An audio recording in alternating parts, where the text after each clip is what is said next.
Hello everyone, Spook Strickland here with you for the continuing saga of my stereo fuzz wah pedal. When I first showed it to you, I had the original pots. I'll get one of those out here and show you. These were the original pots that were in here. And they do not make those anymore. There are no replacements you can buy commercially. You have to have them custom made. And I had these custom made for me by Joe Gagan. He was nice enough to take a couple of hot pots and cut the shafts down so that they would fit in there, and then there's little leads on the end of them that made it real nice and color coordinated. Not color coordinated, but so you could attach your existing wires to easy, and then stuck a little bit of shrink wrap on there. And I didn't feel the need to melt the shrink wrap. It's just fine. That way, if I ever want to take it back apart or anything like that, because these old, I'll say one thing, these old wires, they're solid core and they're kind of brittle, so there's the potential someday that one of these could break, and I might have to take it all back apart and rewire it. But fortunately, the way they did these old boards, it's pretty easy to run new wire.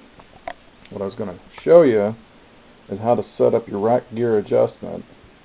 Now, Joe shows you how to do it with a multimeter, but if you don't have a multimeter, what you do, you put your pedal in the heel down position. It kind of helps if you have somebody to help you. And you get your pedal locked into that position. Have somebody hold it there, and you have your rack gear. You have that little screw loosened up, and then you turn the gear all the way back, and now there'll be a dead spot at the end, and so you want to nudge it over a little bit, and that's what you use the multimeter for, to find out where that dead spot is in there. But if you don't have that, what I do is I hook up a guitar to it, plug it into the amp, and then have somebody strum a low E, and then I just slowly start twisting this gear here until it goes, and you'll hear it, it'll go for a while to be like same sound, and all of a sudden the sound will be slightly different, and that's right where you want it. So then you go ahead and tighten your rack gear up, but before you go out and stomp on it, take and push it all the way into the toe down position, and then stop, unloosen your rack gear, and then see if you have enough rotation left in your gear so that when you mash it down, you're not going to strip your rack gear out.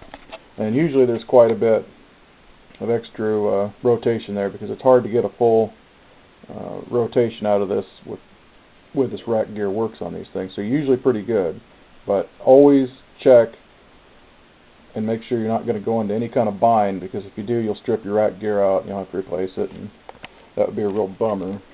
It's kind of hard to see it on here, but what I did, there's a blue zip tie.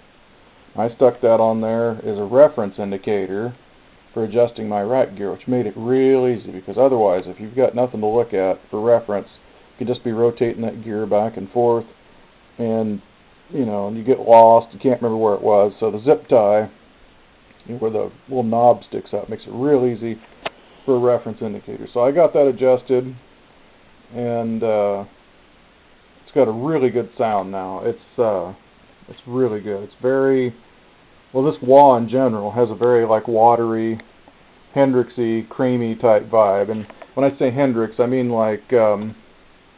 early Hendrix, like Axis Bold as Love era Hendrix and stuff, when he still had a really thick, creamy wah tone, where later on he got more of a trebly, high gain kind of wah sound, and then with Cream, kind of Tales of Brave Ulysses type wah type sound. Very nice sounding wah. The stereo effect is really cool. You just got to have two amplifiers to plug it into. And I'm going to go ahead and button this thing up and give you a test, but I just wanted to go through and show you the Joe Gagan pots, and he's got a kit for this. You just send off, and he'll send you the two pots already ready to go. You just have to install them and get these old wahs going again. I think these things you know, have been kind of sitting around for a lot of years because there was no way to fix them, and now there is. So we'll be back, and I will show you how to, well, I'll show you what it sounds like.